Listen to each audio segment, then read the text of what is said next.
જય શ્રી રામ, હર હર મહાદેવ. 2026માં ઘરના લોકો બહેન દીકરી પર ખરાબ નજર કરે છે.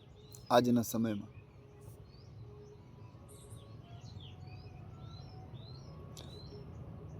પુત્ર પુત્રી માતા પિતાને વૃદ્ધાશ્રમમાં મોકલે છે. જાઓ વૃદ્ધાશ્રમમાં અને મોજ કરે છે. સાધુ સંતો ધન ભેગા કરે છે, મહેલમાં રહે છે. કારણ કે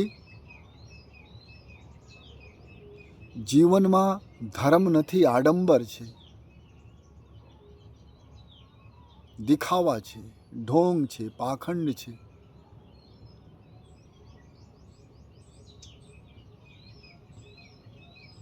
ભજન નથી, ભક્તિ નથી, પરોપકાર નથી, કરુણા નથી, વાસના ભરેલા છે. પૈસાની ભૂખ છે.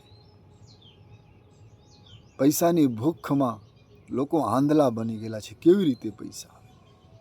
ભલે એના માટે પાપાચાર કરવું પડે, લૂંટવું પડે તો લૂંટી લો, પણ ધન ભેગા કરો, ઢોંગ કરો.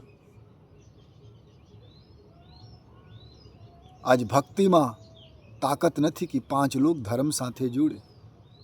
સાધુ સંતોના ભક્તિમાં આજ તાકાત નથી. સાધુ સંત આજ લાખોમાં છે, પણ આંગળી પર તમે ગણતરી કરીને બતાવી દો કે કેટલા સાધુ સંતો છે જેના કારણે 5 લોગ ધર્મમાં જોડે છે. આજ બોલે છે દીકરા દીકરી વાત નથી માનતા. માતા પિતા, કેટલા માતા પિતા છે આંગળી પર ગણીને બતાવો જે મર્યાદામાં રહે છે, આચરણ કરે છે.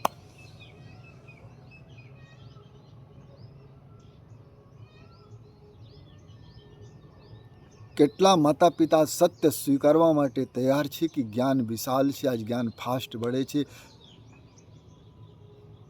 પણ ન માને.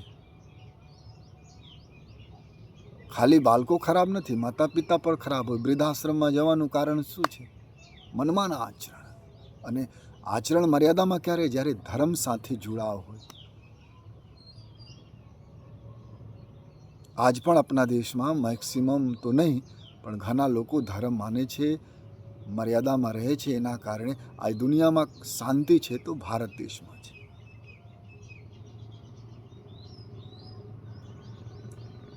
આજ ઘરના લોકો બહેન દીકરી પર ખરાબ નજર કરે છે. ઘણીવાર તો છાપુમાં આવે છે, ઘણીવાર આવતો નથી. ઘણીવાર બહેન દીકરી રડી રડીને ચૂપ થઈ જાય છે.